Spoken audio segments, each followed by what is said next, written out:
শীতকালের বাঁধাকপির টেস্টই আলাদা। সেই বাঁধাকপি কুচিয়ে, লঙ্কা কুচিয়ে, হলুদ গুঁড়ো, নুন, সামান্য চিনি আর বেসন দিয়ে মেখে তৈরি করছি বাঁধাকপির বড়া বা বাঁধাকপির পকোড়া। এবারে বানিয়ে নিচ্ছি গরম গরম ডিমের ঝোল।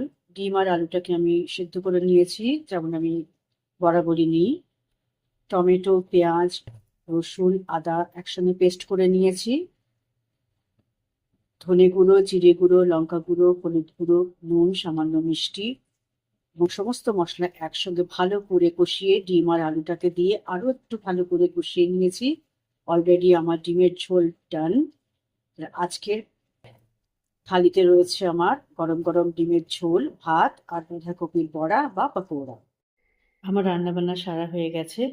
স্যালাডও কেটে নিয়েছি। গাজর, পেঁয়াজ, শসা, কাঁচা লঙ্কা, লেবু সব রেডি। প্লেটও রেডি করে নিয়েছি।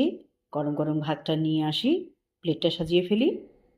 থালিটা রেডি করে নিয়েছি গরম গরম ধোঁয়া ওঠা ভাত, স্যালাড, বাঁধাকপির পকোড়া আর গরম গরম ডিমের ঝোল।